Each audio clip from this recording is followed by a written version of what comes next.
recognize that March is Music in Our Schools Month, a time where we can recognize the important role that music education plays in the lives of our students here at Perry County 32.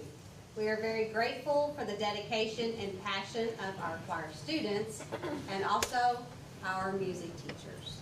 We inspire, you inspire creativity and confidence in our students every single day, and their work, all that work that you all put in together, you find their voice and you make amazing connections that we know will last for them a lifetime. So without further ado, we look forward to this every single year. Thank you. Before they go, I just want to kind of give you guys an idea. So every March we have contests. This year it actually fell on February 28th, which was a Miss Davis freak out because that's very early in the year. But these kids start picking out their music for contests in October. And then I start making recordings and copies, and then we start doing after-school rehearsals starting in January. So what you're seeing is a finished product, but there's a lot of blood, sweat, tears, and growth that goes into what you get at the end. This year at contest, and this is always a chance, they were tough judges in the vocal department. Some parents out there are shaking their heads. They were tough, and it wasn't just on Perryville, it was on everybody. There were Jackson kids, Advance kids, everybody's kids out in the hallway crying, freaking out because the judges were tough, okay? And the thing that I took from that, we got some gold medals. I'm very proud of that, okay? Please don't misunderstand me. But a judge said to me, you know, your school is special because they're all here supporting one another. And that was the biggest award I took, because that speaks to what we are, and who we are, and what I try to make in choir every day. So you're going to hear our first group here. They're going to announce themselves, which they have to do at contest as well. And I wanted to give you an idea of, you know, just different types of songs. These groups picked their own songs, these two specifically. So they really had ownership of what they were doing from the beginning to the end. So without further ado, here you go. Hello, we are the Jabbering Mermaids from Perryville High School, and today we will be singing The Mermaid's Lament by Martin.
our pianist, Miss Janet Seibel, a huge round of applause.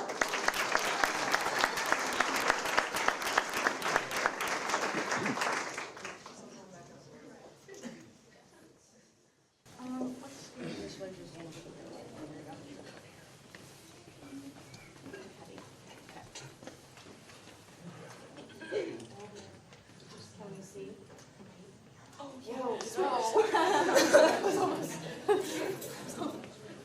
You ready to go? No. Nope. Okay. The pedals moving. Oh, good. I didn't either. Sticky tack? It's okay, the purse will do. Perfect. Ready?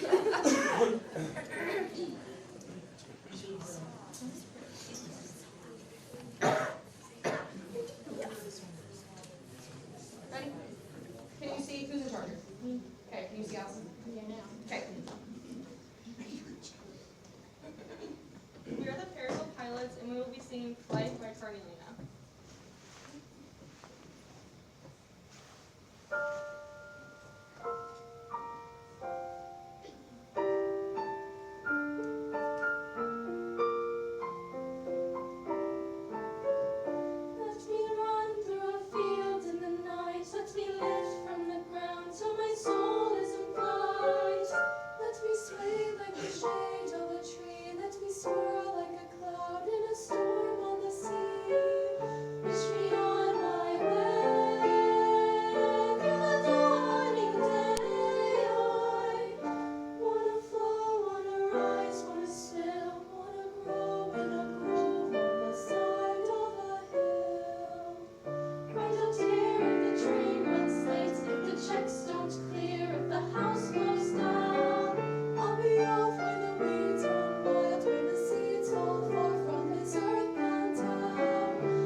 Jabbering Mermaids and the Perryville Pilots.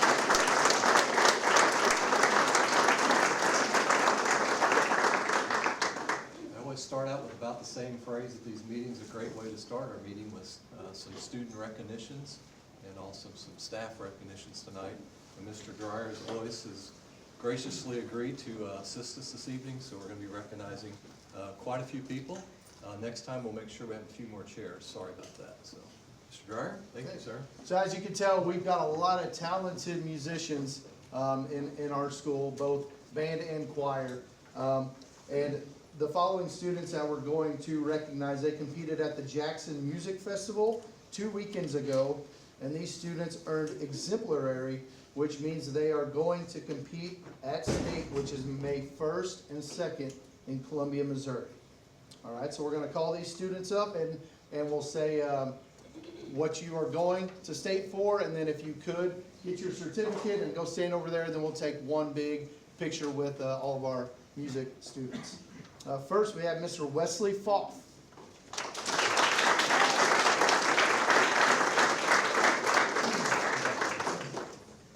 Wesley earned exemplary in in two different things.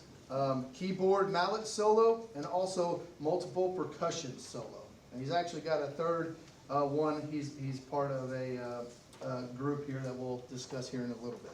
Our next is Jared Stortz.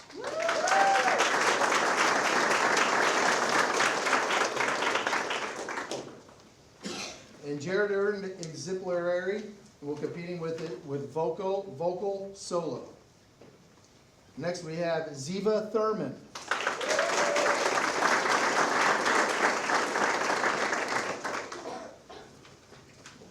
Ziva earned exemplary in piano solo. Next we have Cameron Hine.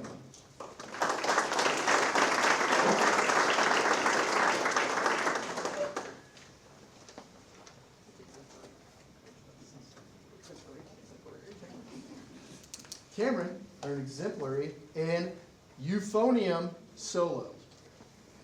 Next we have Abigail Bridges.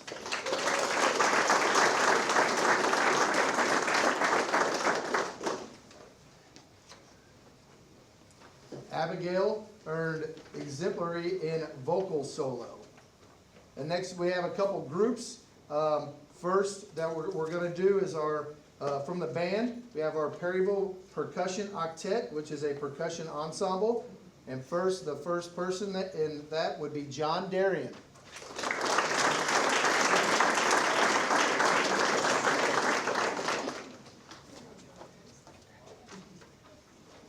Next we have Alexa Hagan.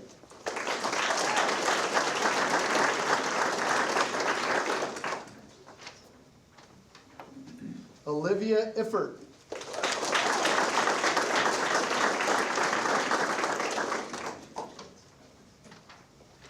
Logan Krause.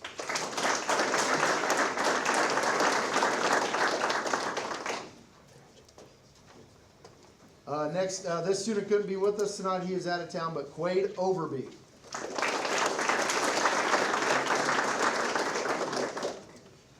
Mr. Wesley Falk, who already has his certificate for this. Derek Riney.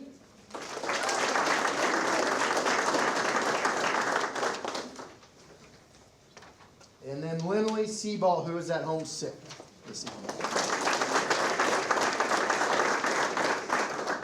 Next, we have a group, and you already heard from them tonight from choir, our Perryville Pilots, which is a SSA sextet. Abigail Bridges. And she already has hers. She already has hers. Lillian Cowell.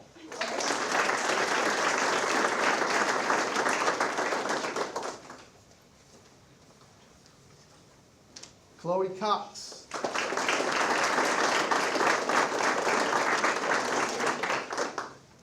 Allison Peeler.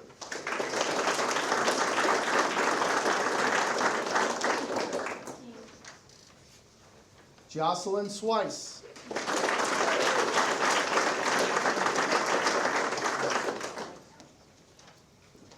and Adeline Thierret.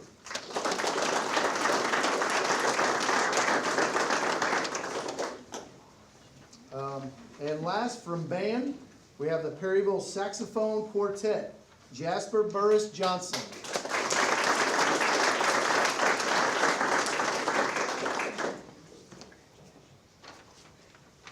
Anthony Del Rosario.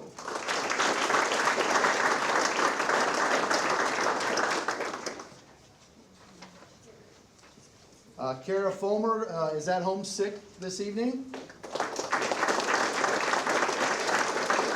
And last but not least, Michaela Ifford.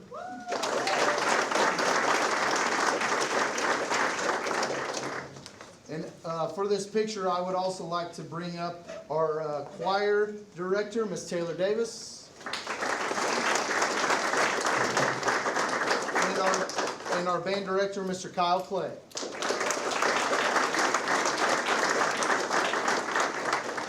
These two spend a lot of time with our music students. Any parents that want to come up, you're free to come up here and take a picture.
Okay, the next group of students that we would like to recognize tonight are members of our student council and some of our special education students for becoming a Special Olympics Unified Champion School. I'm going to tell you all what that means.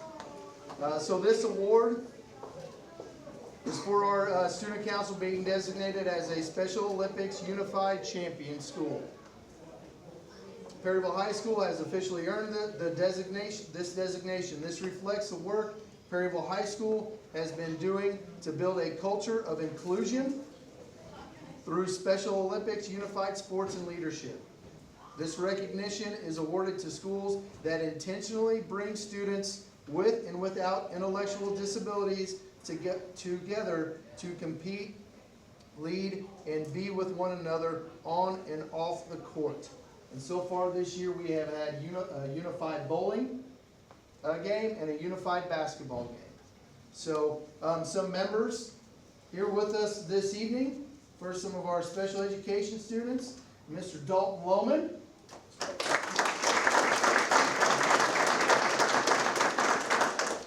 Elizabeth Dowdy. Clay Reed. Steve Reed. And Abby Amberger. And some of our members from Student Council that have worked with them and really made this happen. Mr. Waylon Hoover. Ms. Reese Burley.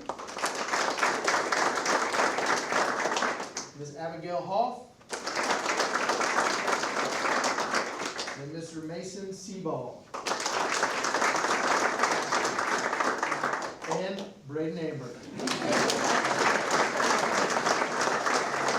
We've also got one of our student council sponsors here, Mr. Brent Broking.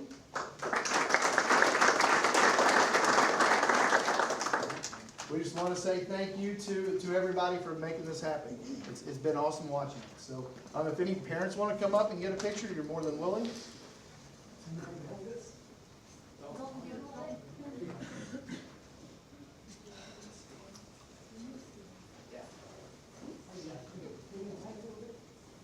guys can come. You guys can come.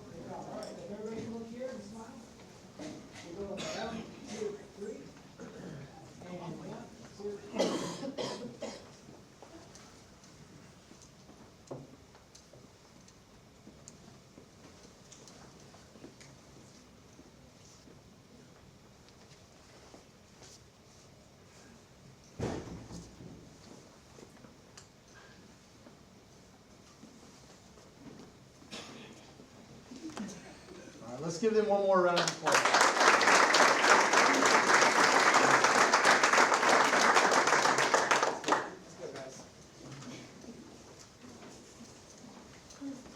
Thank you.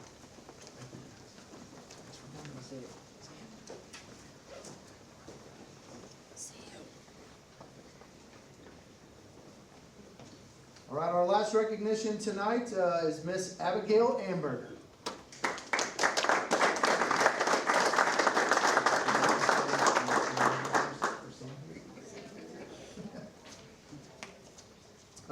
So we are recognizing Abby tonight because she joined the 1,000 Point Club this year for the Lady Pirate basketball program this year. Abby is only one of 13 Lady Pirate basketball players to reach this milestone in the history of the program. Abby, the good thing about Abby is she's just a junior, and will look to break the all-time leading scorer in Lady Pirate basketball program history next year as a senior.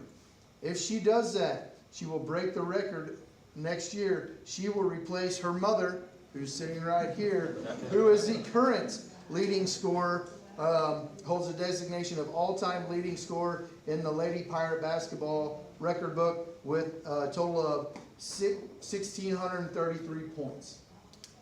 Abby is currently sitting in 4th place overall after her junior year all-time with 1,328 points, which puts her only 305 points behind her mom for all-time leading scorer.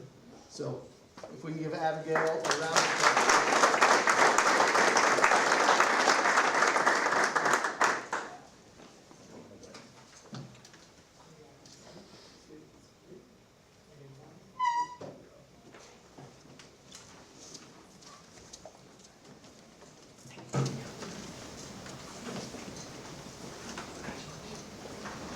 Those are some tough facts to follow. The next thing we have would be, though, we want to recognize our school board because it is School Board Recognition Month. So in honor of that, we want to acknowledge our board members because you all play such an important role in our community by providing leadership, setting direction, and making decisions that support the success of our students, our staff, and our schools.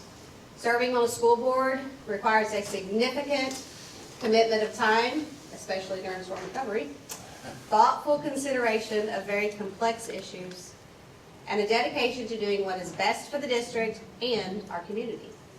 We are grateful for the leadership and service of our board members and what you have provided to Perry County District 32. This year, we have 2 board members who are completing their terms of service. We would like to take a moment to recognize their contributions and thank them for what they have done for our district. First, we would like to recognize Mr. Jamie Robinson for his 10 years of dedicated service to the Perry County District 32 Board of Education. Jamie began in 2016, and his time on the board during the most unprecedented period of challenges for schools nationwide did not go unnoticed. During his tenure, he has been a part of many important moments in the life of our school, including a period of progress and growth that brought the construction of 2 beautiful new school buildings and significant renovations across our whole campus. Through each step, he generously gave his time, his thoughtful consideration, and served our school. School board service is not always easy. It requires dedication, very long hours, and the willingness to make very difficult decisions for what is good for the school. We are grateful for your commitment, Jamie, your leadership, and your 10 years of service to the students, the staff, and the families of Perry County District 32.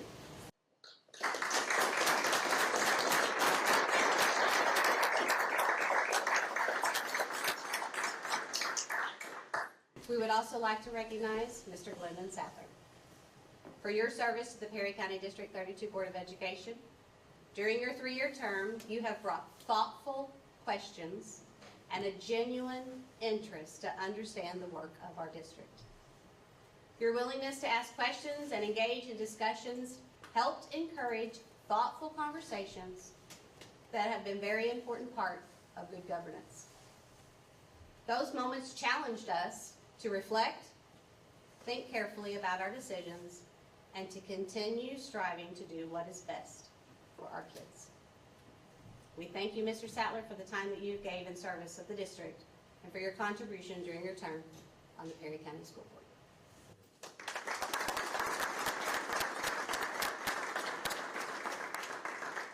And Mr. Hayden has something for the rest of the board members.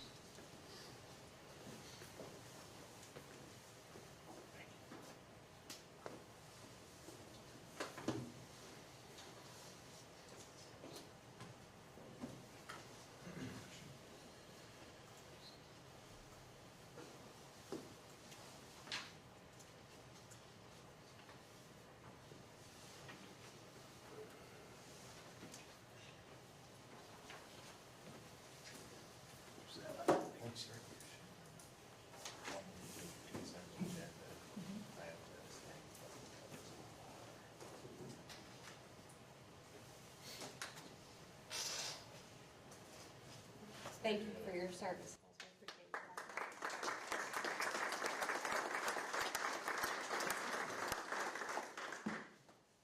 We have no patron comments tonight, so we will move on to the consent agenda. Make a motion to approve the consent agenda. Second. All those in favor? Aye. Opposed? Consent agenda passes. New business. Schedule a roll call vote to schedule a closed session to discuss student and personnel matters as permitted by revised Missouri statute 610.21, sections 3, 6, 13, and 14 at the conclusion of open session. Second. Kevin? Aye. Glendon? Aye. Terry? Aye. Jamie? Aye. Dominic? Aye. Next up is a calendar amendment. We discovered that we needed to make an amendment to the previously adopted school calendar for the next school year, 26-27. The Missouri rule was created to help preserve late summer tourism across the state, which prevents school districts from starting school before 14 days prior to Labor Day. That fell this year on August 24th as the earliest start date for school. It hasn't affected our calendar for years, but the way the calendar fell this year, that will be the first day that we legally can attend school. So we are requesting approval of an amended agenda for next school year. Might I ask when we start the priorities? Typically 19, 20, 21, 22, in that range. Just a few days, but the weekend fell in there, and so it pushed it to a much later week than what we're used to. A little bit of background information. This just the way the yearly calendar is set up, the schools were given an opportunity to request a waiver to the Department of Elementary and Secondary Education because most districts like us will have a very lopsided semester to semester school year. So our semester in the spring is going to be very shortened compared to the next semester, but not a single school in Missouri were granted a waiver. So we waited to see if we could get that. We did not, and so now the committee reconvened, made the adjustment to the calendar, and this would be the one that we ask that you approve. So does that move the end of school date back any? We ended up moving it one day forward in a shuffle, and actually that worked out better for the high school for final exams, so they could split those up into those 2.5 days. So the last day of school is on the 26th of May. But we've got enough hours and everything still there, it looks like. Yes. Make a motion to approve the fiscal year. Well, what is it being corrected from? The 21st? 20, I have to go back up, it was a The Wednesday. 20, from the 21st to the 24th? What's Wednesday? To the 19th. Is that, That was the that was first day gonna on be the the first other day. So we're missing Wednesday, Thursdays, all we're missing, or Thursday, Friday, I'm sorry. Wednesday, Thursday, Yeah. 3 days.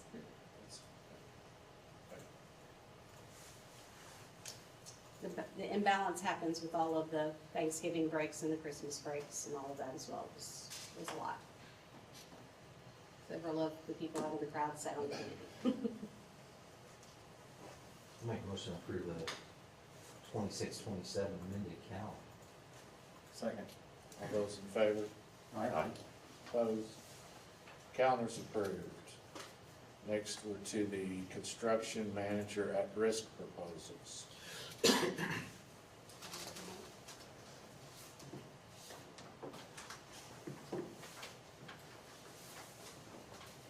We have 2 linked documents here that I can pull up.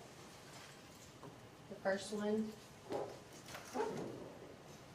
is the interview scores between the 2 companies.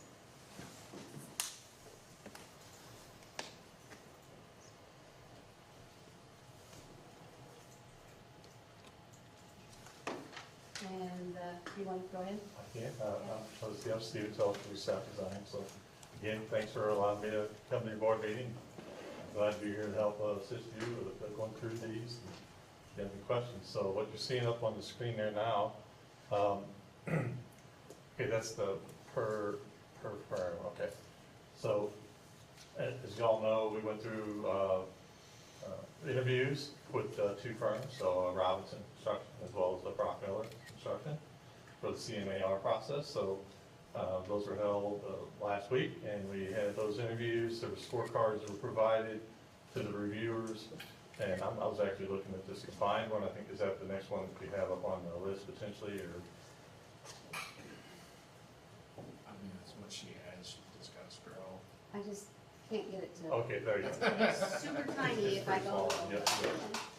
So if we look at which one is at the top there, that's Robinson Construction, okay?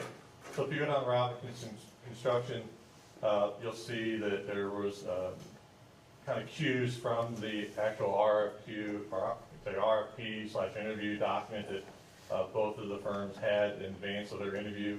The items listed down the left side are those elements that was in that document that we had asked that they at least touch on those at a minimum. They could touch on anything they really wanted to, or talk about anything they wanted to, but these were gonna be the top of mind kind of items. So those were the items, and then off to the right-hand side, you'll see what the average rank is of the scoring. So for example, the very top one, it's talking about team roles and capacity. There were various reviewers. You'll see those across the top. That is not shown there. But the average, if you go across that top line there for team roles and capacity, you take all of those various scores, the average was a rank of 4.5, okay? And that is out of a scale of 5 on that particular one. So there's 27 points total granted for that, and that's how you get to the average. And you just go down each of those various grading criteria for that interview, and you can see those values there. So the average ranking, 4.5, a couple 4.17s, and on down that row you would go. And then also on the far right of that, you'll see the total number of points. So In Robinson's case, they had a total of 261 points, ends up being about 4.35 average. The 43.5 at the very bottom is just a total of those, and if you divide that by 10, you get to the 4.35. So that's for Robinson, so keep that in mind, what those values are. Then at the bottom of that chart, you'll see the same comparison for Brock Miller Construction. So again, if we go across that top team role of capacity, you'll see that average ranking there, 3.83 for that particular item. You go down the list, you can see all the various rankings again for each of those 10 items. Their combined average is a 4.45. They have a total of 267 points, which is a 44.5 on the total. So when you just compare those two numbers, you got 4.35 for Robinson, you got 4.45 for Brock Miller Construction. So the higher the number, they have more points basically by the scoring criteria that panel used to get to that. And the other piece that we'd asked for them to submit, which they did, they turned those in at the time of their interview, was their proposals. Those proposal documents, they submitted those in hard copy, which I believe you probably got those after the interview, and then digital copies as well. Dr. Jones has all of those digital copies as well. But what we asked for in the proposal request are a few items. So first off is a CM fee. And you can see at the top of this chart in the blue area, we have Robinson Construction. And then the section at the bottom, highlighted with the green color, that's Brock Miller Construction. So just starting from left to right, we'll walk through that. So one of the items that we need to know, and you'll need to know, if it's going to be in a contract with whichever firm you pick, is what their CM fee is. And that's based on a value, an estimated value that we put into the document of $52 million for construction. So it's a percentage base, so really that's what you're looking for. It really doesn't matter whether it's 52 million, 50 million, 48 million, or 45 million. It's the percentage that matters. So that fee will be, for Robinson's case, it's 3.9%, 3.90%. Brock Miller provided a CM fee of 3.50%. So it will be just a percentage of the actual fee. Then the second line item is pre-construction services, and we ask for that as a lump sum fee. That's all the assistance that the construction management team will be providing before we get the project out for bids. So they're working alongside with myself and the SAP design team and all of our consultants and you as the owners. So it's that three-legged stool. It's the three entities working on this through this early design phase. And the construction manager is at the table providing those services. They're providing insights on constructability, insights on phasing, durations of construction, all of those sorts of things. Costing analysis for us as we go through schematic design, design development, construction documents, so we are making sure that we're making smart choices from a design perspective, and the construction manager is looking for that constructability, that durability, and again, trying to make sure that we're keeping on track with the estimated budget. Pre-construction services for Robinson Construction is lump sum $75,000. Brock Miller, if you go down on the same column, Brock Miller will be providing those necessary services, but they've chosen to give you a price of $0 for those services. The next column over, we'll keep going from left to right, the general conditions. And that's a series of a lot of different things that's outlined in the RFP document. There's various items that are going to be a general conditions cost. There's going to be various items that are going to be a cost of the work. So they're all outlined in the booklet. So we ask for that as a lump sum fee per month, and then an estimated duration on the number of months. And what this does is this also takes into account how many staff they have. What's really going to be driving this cost is kind of the staffing that they're putting on the project and for those durations. So Robinson Construction, they broke their proposal into 2 phases. The first phase is approximately 17 months. So they had one value for that. It was a value, the first phase was 11 months.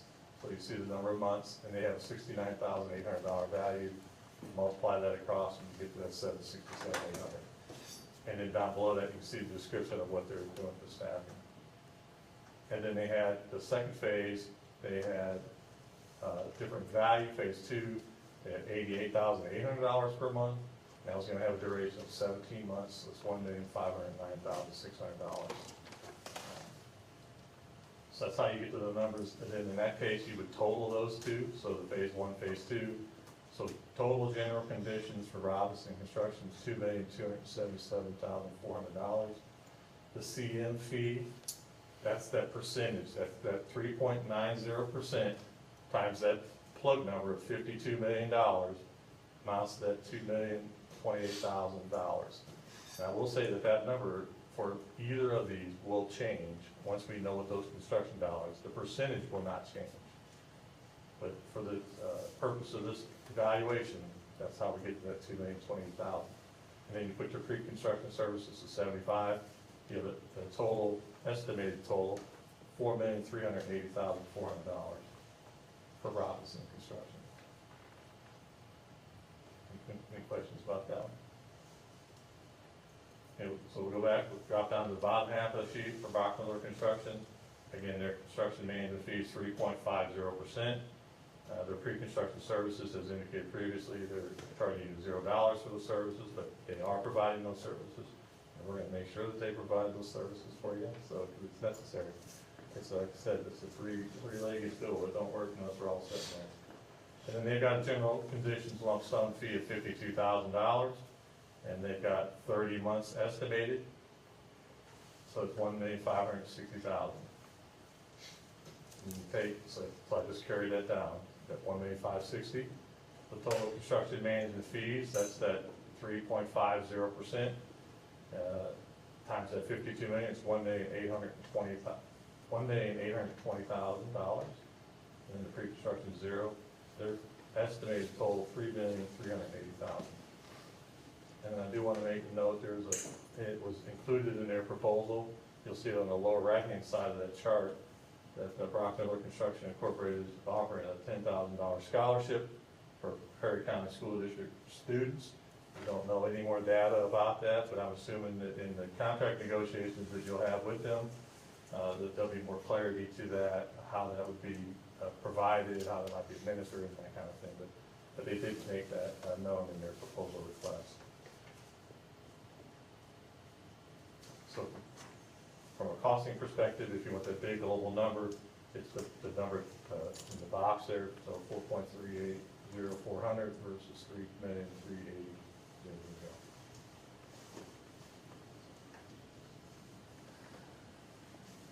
Any questions about this?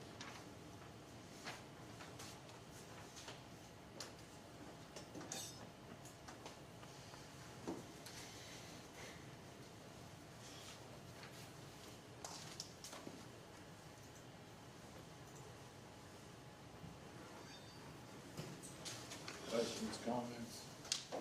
Pardon? Questions or comments?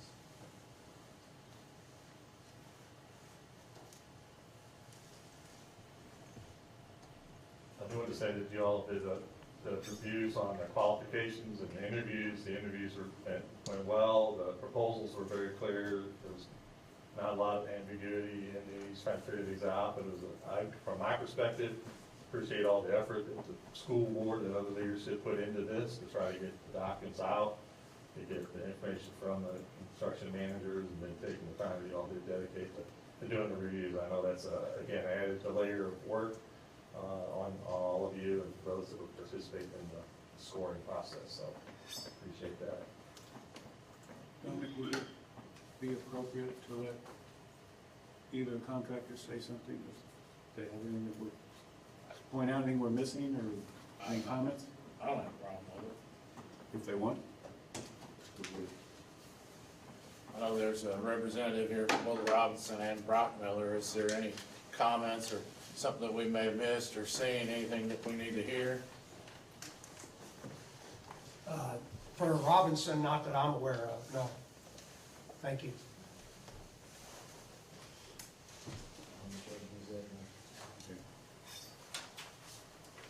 Stephen, thanks for putting this together.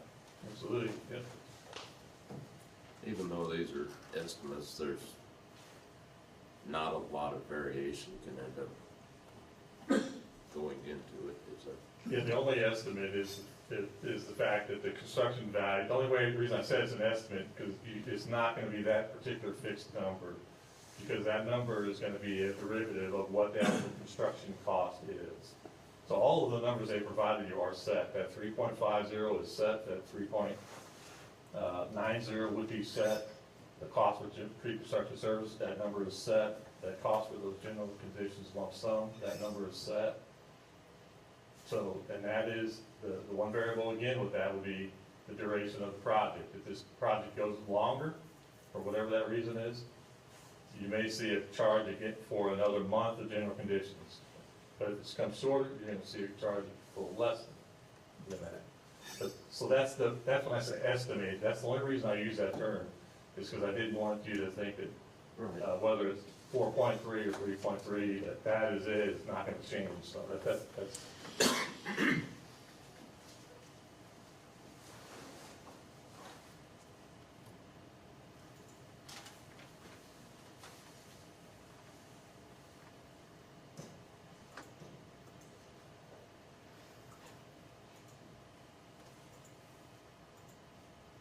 To me, it's like picking between your sister or your brother. I don't know. That's a tough decision.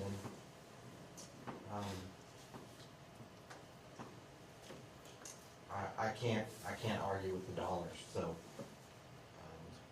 qualifications are there. The quality of work is there on both. The first page, it was a point difference. That didn't narrow it down.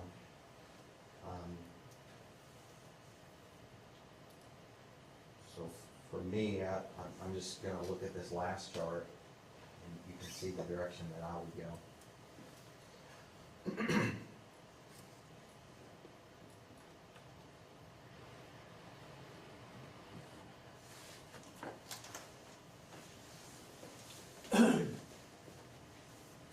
I agree with Glendon. I mean, I think the conversation we had after was that we all agreed that either of them could do the job with no problem.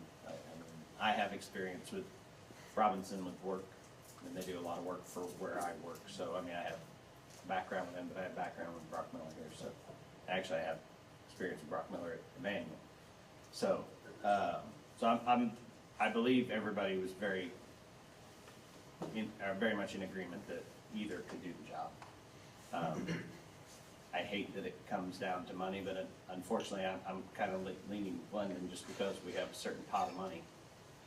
And, I mean, there's enough of a discrepancy that's a lot more building, in my opinion. So, I mean, I said, I want both of them to understand that I think either one would have done a fine job. But I tend to lean with London on this one.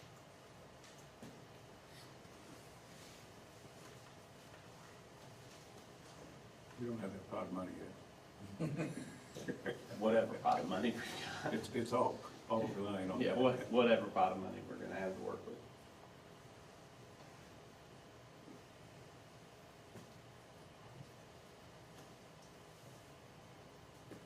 I'd like to thank them both. Those were outstanding presentations the other day.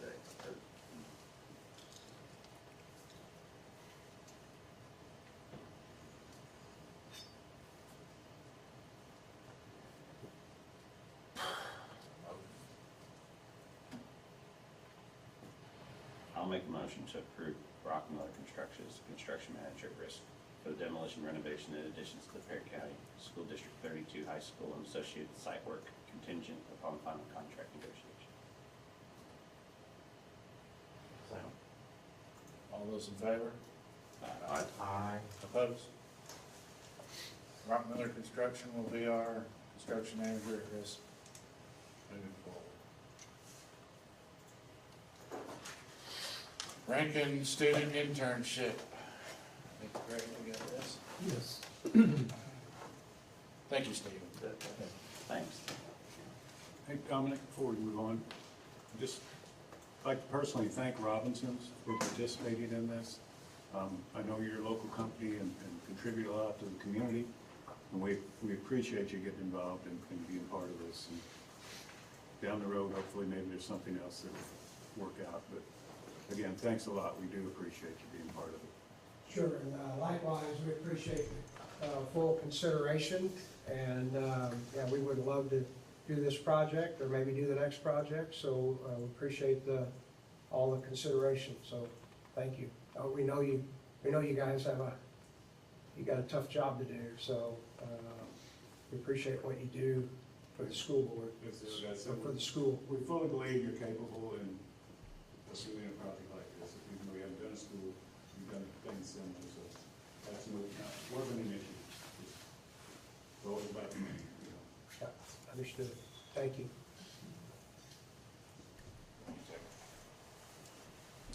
Yeah, Rankin student internship, last fall, Mr. Jeff Wybrecht approached myself and Mr. Dan Oberkirsch about an internship.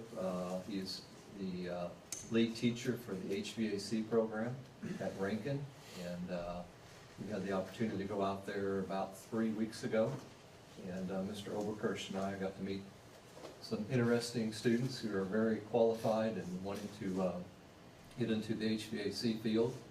And so we received quite a few interest or resumes, and Mr. Wybrecht, based on his recommendation, has sent over a couple of students for our consideration. We simply are asking or would like for the board to approve that collaboration or partnership with them for an internship. And we hope that will lead into possible employment, as we currently have 2 maintenance positions open within the district. Is the HVAC program class internship like the rest of the classes? I mean, that's part of graduation. Yeah, we do a lot of that with another one of their programs. I don't see the link up there, but did you get the letter? Yeah. Okay. Yeah, we just didn't, we do a lot with a couple of different programs. They've got it work and use them as interns, and it's worked out great for us. So. Do they have like a mentor they work with, or someone that guides them, shows them? Yes, Mr. Oberkirsch himself, plus He his himself, okay. Senior workers that are most experienced, so they'll get a variety of different work. Would they be focused specifically on HVAC or general maintenance? They're gonna get exposure other than HVAC as well, yes. And does he grade them as far as? Yes, weekly, and they have to do a journal weekly, and then it'll be graded. Also, part of that is simply, anybody that knows Rankin, part of that grade is showing up and work ethic. Their work ethic. And dependability, and things like that. So, Do they yes. get a NIM certification through this program? Through the program we've got, they get a NIMS certification, so it's a nationally recognized certification. They come to the internship with a checklist. Right. And they have to show that they've accomplished those things. And when they're done, then they get this certification that goes with them, where in separate from the degree. I think the internship is part of Yeah, that great. NIMS agreement. Great. It's paid internship. Yeah. Yes. It would be. So we would be paying them. Yeah, That's it. it's a good program.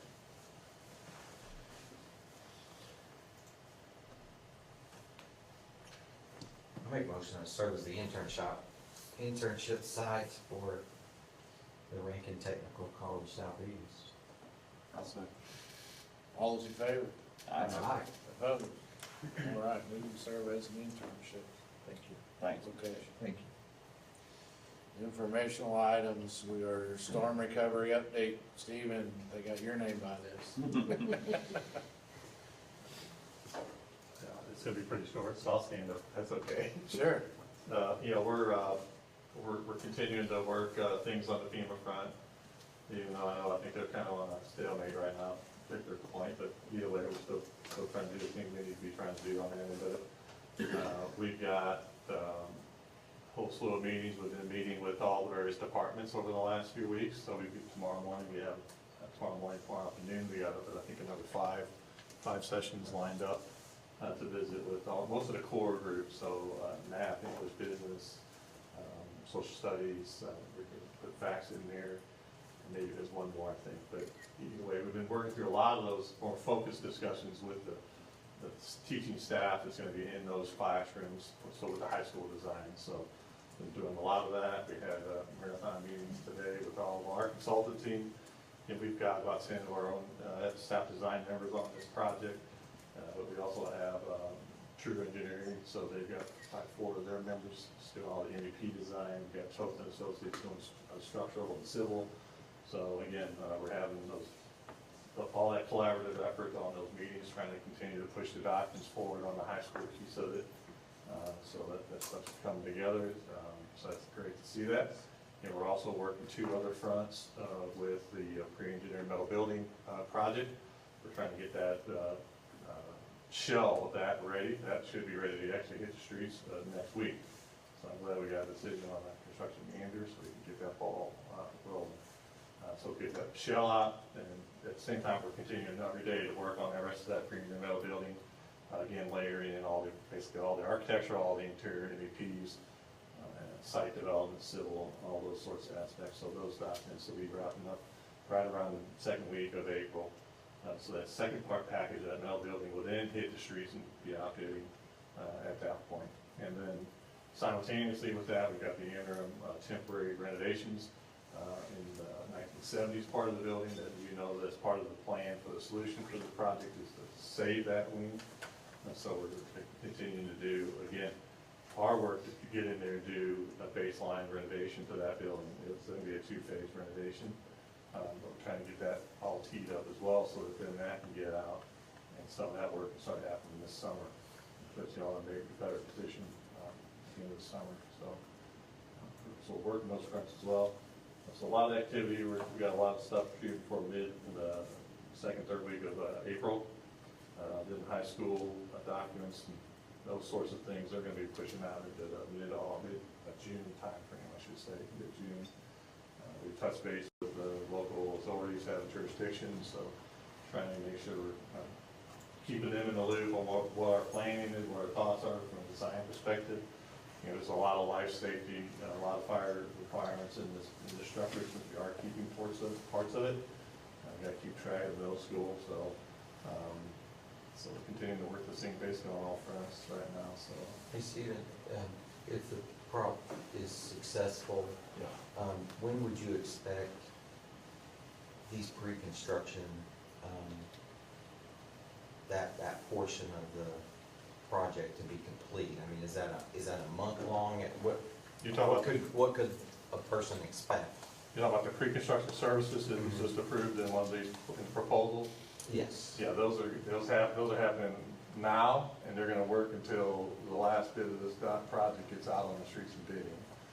We're going to try to get these documents done by about mid-June, barring everything continues to take the path that it's on now, mid-June. Okay. And then at that point, it'll transition to your construction services. So once we do the bidding phase, and then the construction services phase after that, then that's when your general conditions kick in and the CNP will start kicking in. So, but the pre-construction stuff has to be happening right now. Sort of an extension of what Glenda is asking. If Prop gets passed, and when we meet again in April, we're going to know whether it's passed. Correct. If that passes, when do you expect to see the beginning of demolition or some site work happening? What would be your guess for when we start seeing boots on the ground? I mean, part of that mid-April, third week of April package is that early demo package. Okay. So that then that can get out in the streets a bit and get teed up for when school is out, then that hits the ground and we get started. So the plan would be to try to, when school's out, we're going to start That's right. working. Immediately try to get in there, let's get some of this stuff out of the way that we know is the demo, it's going to be heavy equipment on site, a lot of disruption, but we can't be doing that when we got drop off and pick up. We're going to start, we've got several phases timed out for that. But Have you seen any roadblocks or speed bumps to completing those spaces by December? which spaces? The revamp phase of the 70s building and the... That library, no, we're trying to get that done over this summer. So no foreseen hiccups by December? Well, there'll be a lot of hiccups, but. It's delaying it past December? But I'm not sitting here thinking, I can't tell you this because I'm too nervous about it. I mean, right now, that's the goal, that's the target. Okay. If people have hit the ground running, we're ready to go. We're putting our stuff together. not that much unlike some of the packages that we've done previously already over there. We did a package over there to get the choir and the band room back service, so it'll be very similar to that. So I'm not seeing any issues with that. Calling any roadblocks you see by December, right now.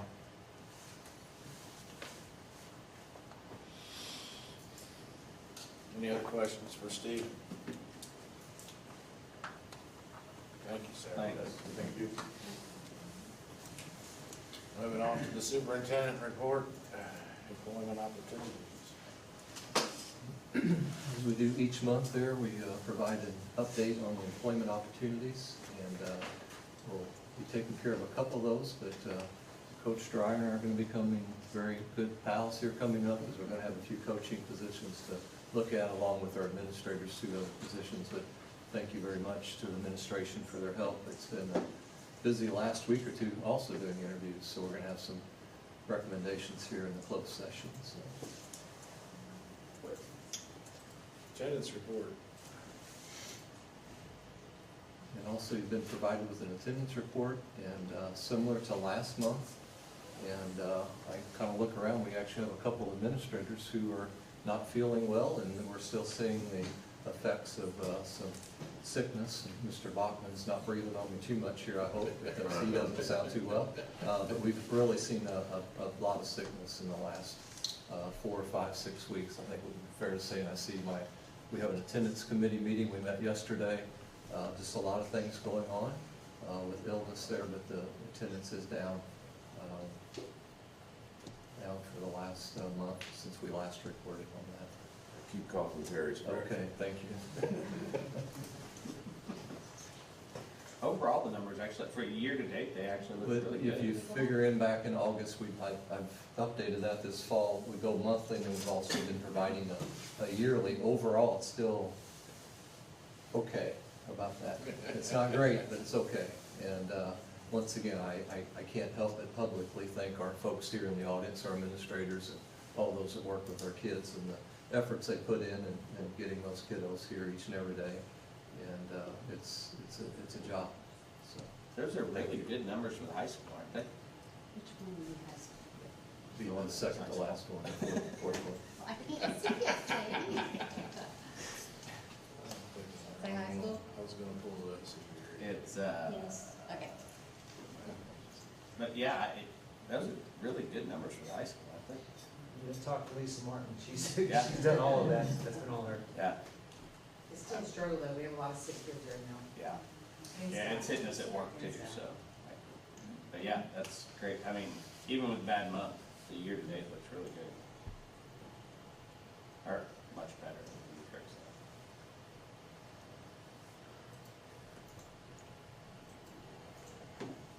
Ready for the financials?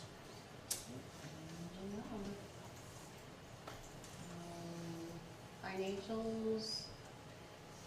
Sorry, I'm trying to run two at one time here. So, looks like the first one attached is year-to-date for revenue. So you can see the light green is our current year, the middle green is previous year, and the dark green is the year before. This is divided into local revenue, state revenue, and federal revenue, so that you have a visual comparison. And then below, we provide the numbers for year-to-date. And it'll show that to you compared to the same year-to-date the prior year. The third column provides the amount that has been budgeted, and then there is a percent budget that you can watch. And that's divided out by local, state, federal, and other. And then the flip page this time is the expenditures. And it's set up in the same manner for you to be able to see salaries and benefits, purchase services, and supplies and materials at a 3-year glance, so you can compare them side by side visually, as well as the numbers by column.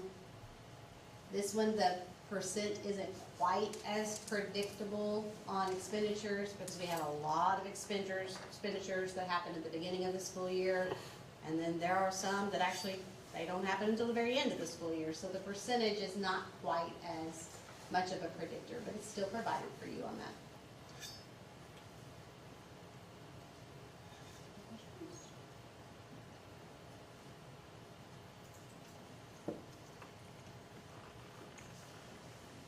Moving on to the board newsletter.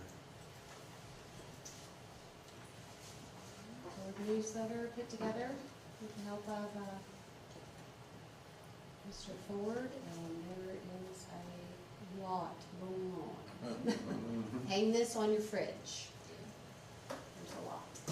I really appreciate the narrative stories about students and what's going on. It looks great. And the, just the amount of what's on social media, everything going on, it's just really wonderful. Appreciate it. So this one's a good one to hang on the fridge. Questions or comments?